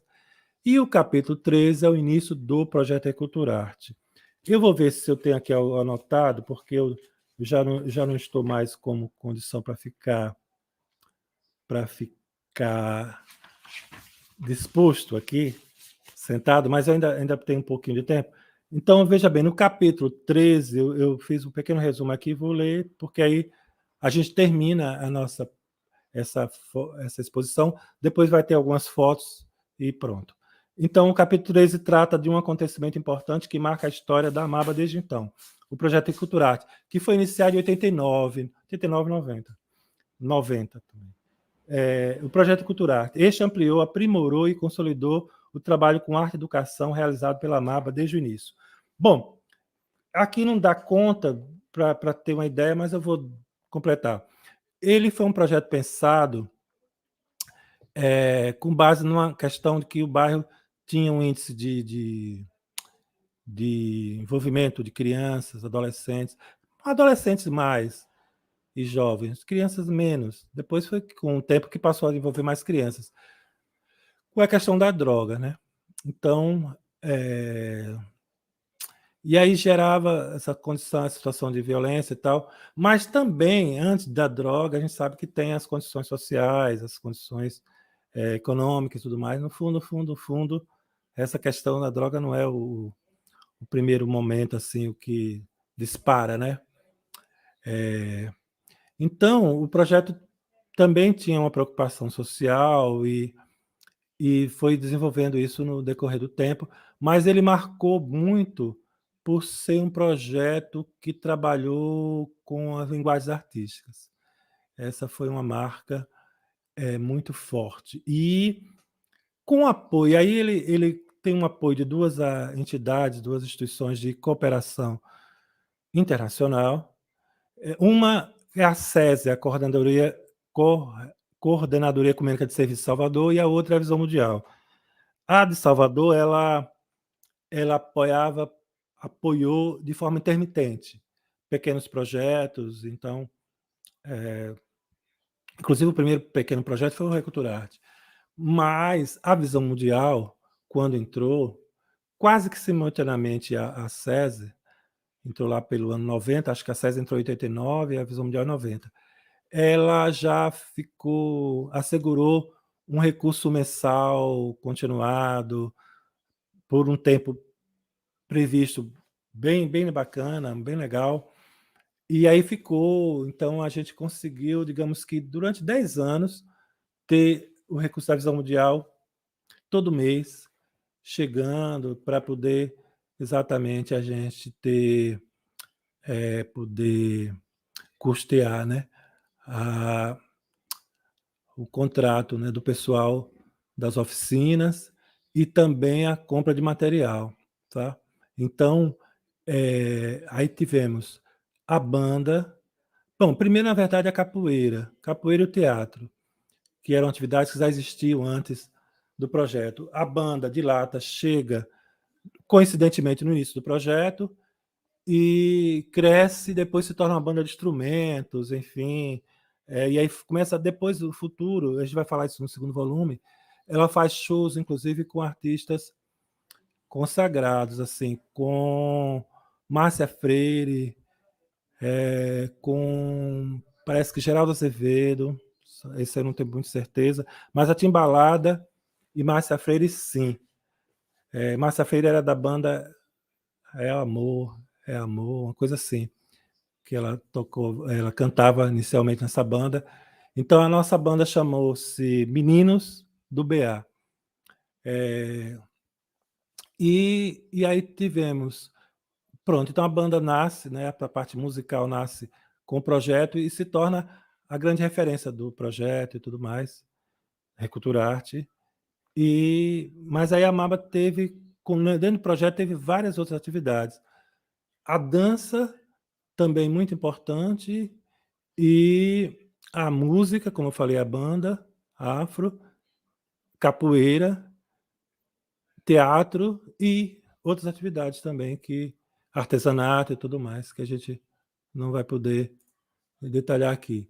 Bom, aqui é os textos finais, melhor, os textos que não... Tem um que é o primeiro e depois os finais, 14 e 15, que não carece aqui da gente tratar deles em detalhes, tá? Por conta do tempo, tá? Mas está lá no livro. Bom, vamos às fotos. Então, aqui nós temos uma foto com o mapa do bairro América. Aqui você tem um mapa pequeno, nesse mapa aqui da esquerda, né, tem um tamanho menor, reduzido, o bairro América dentro de Aracaju e com relação aos outros municípios próximos, que é Nossa Senhora do Socorro, Barra dos Coqueiros e São Cristóvão. O bairro América hoje está bem próximo do centro. Na época, fazia parte, quando começa, era uma região rural, uma região que era de além fronteira, vamos dizer assim, né? Porque o bairro ainda que era da última fronteira urbana, podia-se dizer, era o bairro, inclusive, onde eu moro atualmente, que é o Siqueira Campos. Depois vem o bairro América. Então, inicialmente era bem longe. Aqui está à direita o bairro América, e aí vocês têm um tamanho grande. O que circunda o bairro América são esses outros bairros, Capucho, Jabutiana, o Siqueira Campos, que é onde eu moro, Ponto Novo, e o Novo Paraíso. Esse Novo Paraíso, que está ao norte, né, ele é uma continuação do bairro, praticamente o bairro América. Ele está muito associado, tanto que a gente criou a associação vinculando os dois bairros. Depois foi criada outra associação só do Novo Paraíso, mas essa era uma associação mais, como posso chamar, clientelista, aquela associação mais de jogo político, aquela coisa, certo? Bom, aqui é a logo da Amaba, é uma logo muito interessante, vocês podem... Aí vocês têm a vista do bairro no alto, no Centro de Criatividade, aqui no bairro Cirurgia, que é bem próximo ao centro, e quando você sobe lá, você vê o bairro América com esses pontos aí de destaque, que hoje já não tem mais esse ponto à esquerda, essas duas torres aí, que representam a fábrica de cimento, que já não existe mais. Então, mas aí você da esquerda para a direita nós temos a fábrica de cimento, as duas torres, né, que faz que do alto assim você via, aí parecendo um castelo, de fato é bem semelhante a um castelo mesmo, é a penitenciária, a entrada penitenciária, que também não existe mais agora é um espaço cultural e é também um centro de formação do pessoal da área de agentes penitenciários, o pessoal que trabalha na secretaria que lida com essa questão, né, da justiça e tal. Aí você tem essas torres aí de luz, assim, é Desembargador Maynard, Avenida Desembargador Maynard, né, que Romero falou que é uma avenida que passa pelo bairro América e que chega na universidade, que é o ponto, assim, comunicação, quando se vem de Aracaju, do centro da Zona Sul, para ir para a universidade. Aí você tem a direita, vindo mais para a direita, no meio, assim, você tem parece um bujão, né? Aí a caixa d'água, e o desenho principal, inclusive com cores, é a igreja São Judas Tadeu. Do lado esquerdo da igreja tem um telhado, uma parte extensa, né? Preto. Como é que eu posso dizer? É o convento, enfim, é uma forma assim de representação do alto, né? Que faz parte da igreja. Desse lado direito também da igreja, da torre aí que vocês têm com colorido ali de vermelho, azul e amarelo, também faz parte do complexo da igreja, que aí me parece que já é uma escola que tem. Esse lado aqui, à esquerda da igreja, bem do lado, é o convento, que já foi uma escola também. E do lado direito eu não consigo identificar onde está escrito em cima de Amaba, 22 anos, eu não consigo lembrar. Bom, indo para frente, nós temos aqui uma foto da penitenciária modelo, 1926, mas essa foto é da década de 80 agora, mas a criação foi em 26, tá certo? Vamos rapidamente, porque eu não estou com condições mais para ficar sentado, então vou ter que acelerar aqui. Aqui é a Igreja dos Capuchinhos, como eu falei, é um prédio, é uma arquitetura moderna, né? Uma arquitetura bem legal assim, de se ver e também confortável, tá? Muito bem confortável. Bom, aqui uma vista panorâmica do bairro América e Novo Paraíso na década de 60. Quem vê ali, quem descer mais o olhar, vai ver a igreja, um pedaço da igreja aí ainda sendo construída, né? Os anexos sendo construídos também e tal. Tem um carro ali parado e tal. E aí é a foto mais antiga, assim, de urbana, né? Que o bairro já se urbanizando, mas ainda com muitas árvores, né? Com muitos quintais, enfim. Aqui um cartaz da campanha contra a fábrica de cimento, contra a reabertura, aliás, a campanha que foi em 87, quando houve uma tentativa de reabrir, e depois definitivamente fechou. Aqui uma rua próxima à igreja, na década de 80, uma rua como a maioria das ruas, sem calçamento, sem esgoto. Tá? Hoje, bem diferente. Aqui é o presidente da Amaba, o primeiro presidente Francisco Alves, em 1985, numa reunião no Salão Paroquial. Tá? Lançamento do livro Cala a Boca, Calabá. Isso tem mais detalhes no livro. Aqui uma reunião da Amaba na Escola Souza Porto, anos 80, 1980, que tem um diretor chamado professor Carlos, que era diretor também, muito bacana, e que a gente então utilizava a escola, não tinha sede ainda, então a escola, em reuniões grandes e tudo, era a escola e a igreja que era utilizada. Aqui, a chapa vitoriosa 89, quando nós vencemos a eleição para presidente, eu estou no centro, e os companheiros eleitos e alguns apoiadores, não eram, faziam parte da chapa, mas mais uma parte significativa da chapa eleita e Conselho Fiscal. Bom, aqui a sede da Amaba em 87, quando nós mudamos para esse local, e aí começou a ter a sede própria, e vocês vejam ali em cima essa extensão, lá em cima a logomarca, né? Beleza? Bom, aqui uma peça teatral chamada Promessa de Políticos, eu estou participando, o Ronaldo, que está aqui na live também, aparece, e outros colegas, companheiras e tal, na época. Aqui o Arraial do Alto Miolo, nos anos 80, famoso Arraial do Alto Miolo, que vocês vão ver uma era uma história, foi bem legal, que vocês vão ver no livro.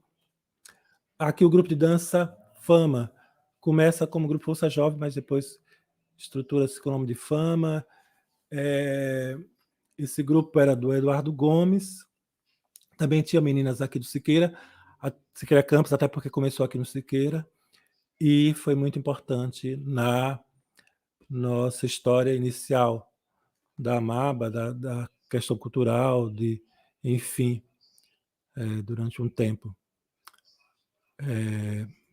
Aqui a peça teatral, o Macaquinho da Angola, que eu já tinha falado antes, aqui é o cartaz de divulgação, aqui o cartaz, a capa do projeto da Rádio Comunitária, que eu já tinha falado, a Rádio Poste, né? Instalada assim, só que no nosso caso, as primeiras instalações ficou só na sede mesmo, no telhado da sede, e não avançou, mas deu um tempo, ficou um tempo e ficou legal. Aqui, a capoeira, o mestre Alvin Sucuri e Dielson, que esse rapaz negro aí, que está do lado, está com berimbau, faleceu, infelizmente, tem alguns anos, mas Alvinho foi assim, quem implantou a capoeira lá no bairro, quer dizer, não implantou no bairro, mas na Amaba, né? Porque no bairro já existia um grupo, Filhos de Gaivota e outros tal, mas a capoeira foi uma marca muito importante da Amaba. Pronto, aqui a apresentação de filmes, em parceria com a Prefeitura de Aracaju. Durante alguns meses, no ano de 88, tivemos essa experiência de cineclube popular. Aqui a Banda Aue, numa apresentação na Semana de Arte, que eu já falei da Semana de Arte, né, que foi inspirada nos festivais de arte, no Encontro Cultural também. E essa banda, depois, os líderes dessa banda formaram uma dupla famosa aqui em Sergipe, Sergival, Sena e Sergival. Hoje fazem carreira solo e tal. E durante esse tempo aí tinha essa banda. Bom, aqui é o início do Reculturarte, com o Encontro de Menores do Bairro América, em 1990. E aqui tem eu aqui do lado direito, várias pessoas aqui do lado que continuam. Tem uma figura aqui que eu não sei se é o atual prefeito de Aracaju, Edivaldo Nogueira, não sei se é, mas parece muito barbudo ali no meio. E esse que está de costas, de perfil, é uma pessoa muito importante no início do Reculturarte, que é o José da Guia Marques, que hoje está em Rondônia, mestre em antropologia, trabalha com essa área também, é servidor federal, público federal, e na época era assessor do Centro Sergipano de Educação Popular. Pronto. Aqui uma foto com o menino, participou da missa contra a chacina das crianças em 1990, que o Rectorarte começa associado a isso. Há também uma manifestação de protesto muito importante que aconteceu aqui em Aracaju e que teve... Zezito, só uma pergunta. Sim. Essa chacina, eu acho que Caio Amado fez um documentário sobre ela ou não, será? Foi, Eu acho que, inclusive, né? bem lembrado. Inclusive, ele está no YouTube,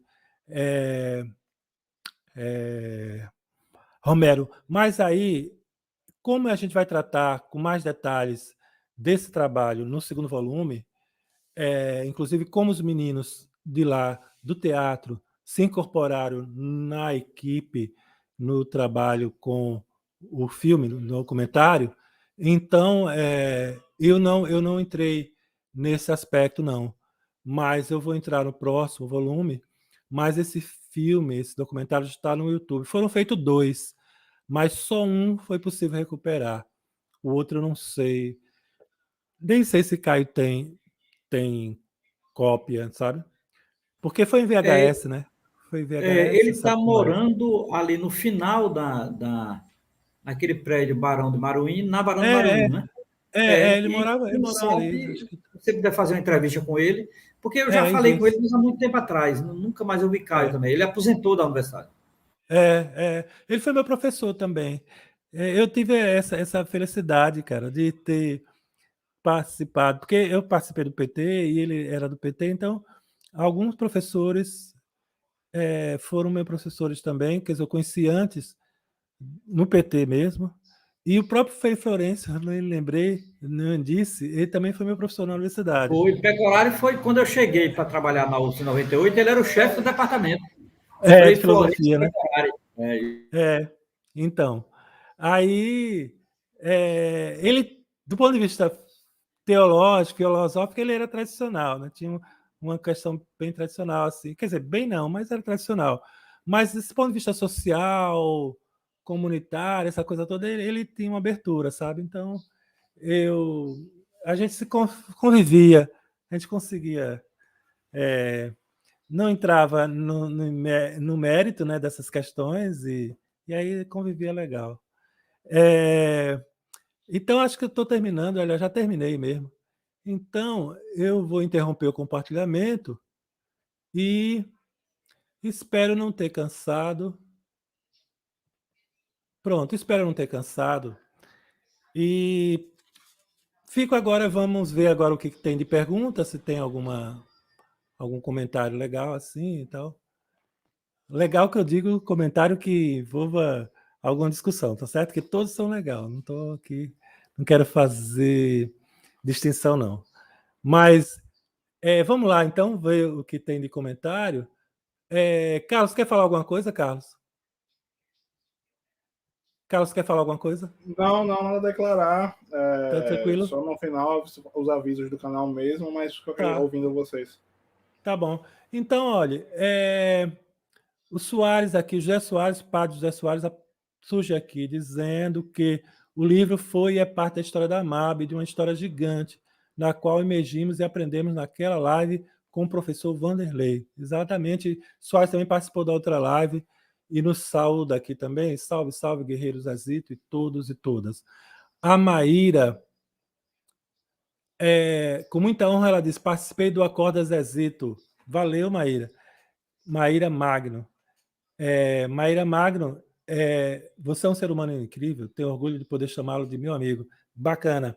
Maíra tem uma história muito interessante, porque eu conheci a mãe de Maíra muito tempo, quando participei do PT, quando cheguei aqui logo em Sergipe, e ela estava... E a mãe dela foi candidata a governadora, inclusive, era professora da UFS e tudo mais. Aí, lembro de Maíra pequenininha, mas pouco. Aí Maíra cresce, tudo, vai caminhando, vai desenvolvendo uma carreira no mundo cultural, né? Especialmente com a questão da dança do ventre e tal, e ficou bem conhecida assim, depois entra no Estado, se forma, faz graduação de artes, acho que é artes visuais, na UFES, enfim. Então, e aí retomamos um contato assim a partir de um grupo que ficou denominado de Cantinho do Afeto. Isso por conta desse movimento que aconteceu do fascismo, né, do retorno dessa história toda, e a gente formou esse grupo. A iniciativa foi dela, para as pessoas, né, que estão nesse mundo assim da luta, né, dos confrontos e tudo mais, para se apoiar, para pensar, inclusive, sobre aquele momento, sobre como é que é o Brasil depois de 2018, né? Aí, sobretudo. Então, esse grupo foi bem bacana, está sendo bacana na minha vida, nas nossas vidas. A Maria Goretti parabeniza também a gente, o Ailton Figueroa, agradeço a Ailton. Ailton é bem um amigo muito próximo de um outro amigo da gente, que é o Luiz, que foi muito importante na MABA, e que é um parceiro aí com o Ailton num chamado Conselho de Segurança Comunitário na Federação. E João Francisco dos Santos está lembrando aqui que o Caio Amado fez parte do núcleo 2 do PT no Bairro América. O Francisco Santos, Chico Buchinho, fala de uma iniciativa do PT também no bairro, antes da gente, né, que foi bem interessante. Foi a tentativa de enraizamento do PT aqui, quando começa no Bairro América e no São Conrado, são 2 bairros periféricos de Aracaju. Pronto, gente, então a gente não tem mais gente assim para responder. E aí as palavras finais, Bruna e Romero, pode ser vocês aí. Bruna tem a palavra final, uma palavra agora, ou umas palavras, depois Romero. E eu, particularmente, estou bem, estou tranquilo, para mim está suficiente, já falei muito. Vou até pedir licença um pouco, precisar me levantar de novo. E aí fica com Bruna e com Romero. Eu, particularmente, me despeço daqui agora mesmo, certo? Não vou voltar para fazer considerações finais, não. Só ler aqui uma contribuição aqui do Maxwell Ferreira, grande colega, parceiro, assim, inclusive dos trabalhos da Ação Cultural, e foi o autor. A arte original é do Ricardo e do Vanderlei, mas o bannerzinho, esse card, a última aí do divulgação da live, o Maxwell que dá essa formatação, né, essa composição. Então, ele trabalha em cima da arte do Ricardo e do Vanderlei, mas também dá a contribuição dele, que ele é um grande artista visual. Então, parabéns, Exito, pelo belo trabalho e por seu protagonismo junto à comunidade Amaba. Que outras comunidades possam contar com pessoas como você, ajudam a promover cultura, arte e paz. É isso aí, Max. Então, com as palavras de Max, eu encerro a minha participação, e aí fiquem com Bruna e com Romero e com o Carlos. Valeu, gente. Boa noite.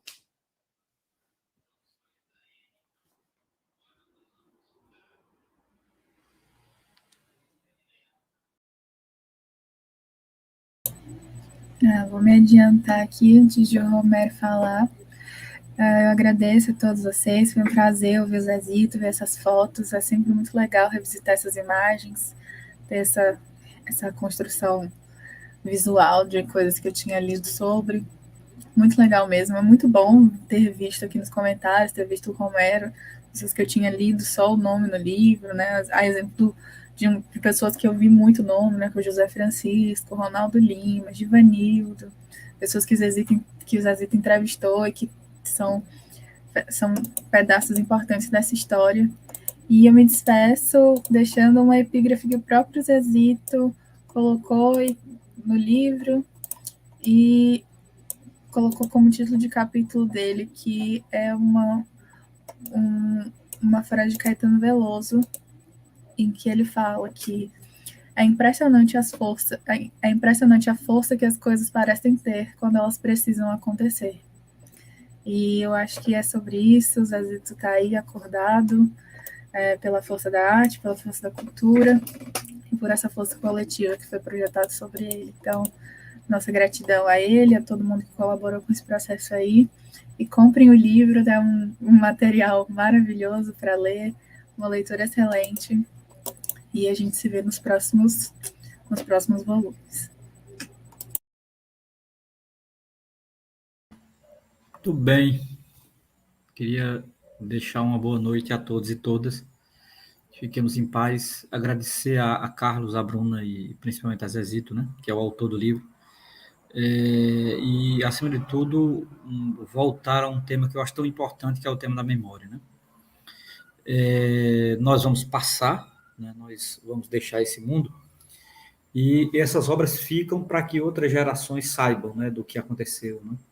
Eu acho muito importante isso. Então, nesse sentido, eu acho que o livro é muito, muito importante, né, para o Bairro América, para os que fazem o Bairro América, para os que vão nascer no Bairro América, né, e saber que houve essa história, houve esse momento, né, e que inspire, né, o livro e os acontecimentos da década de 80, em particular a MABA, inspire a outras experiências atuais de juventude no Bairro América. Nesse sentido, é o que eu penso muito nisso. No mais, boa noite a todos e todas, bom conhecer Bruna, rever Carlos, e nós vamos nos encontrar, né, Carlos, daqui a uns dias, né, no evento sobre o livro do Leonardo Boff, e agradecer demais, Zezito, e força, Zezito. A gente vai, aos poucos, passando a pandemia, a gente vai se encontrar, inclusive, né, de maneira presencial. É isso, viu, minha gente? Muito, muito bem. Fiquem em paz. Com a avançada da hora, eu também não vou me estender. Obrigado, Zezito. Obrigado, Bruna. Obrigado, Romero, pela live. E aí, só deixar os avisos, né? Que dia 22 nós temos live às 10 da manhã e às 20 horas. Às 10 da manhã, para falar um pouquinho sobre BNCC e novo ensino médio, né, uma crítica a esse debate aí que não ouviu os professores. E às 20 horas, ouvir o Dom Newton sobre a esperança, uma virtude que não se vê. A partir do dia 25, nós temos o evento Semana Igreja, Carisma e Poder, conta com a participação de Leonardo Boff. Eu vou ler os nomes aqui, né? Romero Venâncio, Irmã Thea Frigério, Francisco Orufino, Rafael Silva, Jaciara Santos, Ivenise Santinon, Faustino Teixeira, Jung Mossung, Home Bank, Benedito Ferraro e o próprio Leonardo Boff. Aí, ao longo da semana, tem vídeo no canal, compartilha nas redes sociais da programação completa. E é isso. Quem puder ajudar o canal, a partir de R$5 aí, está concorrendo a um livro todo mês. Editora Parábola, Astral Cultural, Boitempo e Malê, né? Livro sorteado aí pela Livraria Ágora. É isso. Curtam o canal, se inscrevam, compartilhem. Quem puder ajudar o canal financeiramente também ajuda muito. E é isso. Zezito, abraço. Ele está aqui nos ouvindo. Obrigado pela obra. É uma alegria poder conversar contigo nessa noite, poder receber esse livro aqui nesse canal. E é isso, gente. Fora Bolsonaro, sempre. E sigamos. Então, encerrando a transmissão. Bom final de semana a todo mundo. Parabéns aos colegas aí, professores, por esse dia importante. Dia de luta. Nós temos muito a comemorar, né? Centenário do Paulo Freire, mas também tem muita luta pela frente. Então, sigamos acreditando na educação, colegas, professores e professoras, que nós mudaremos o mundo, ou estamos ajudando a formar as pessoas que mudarão.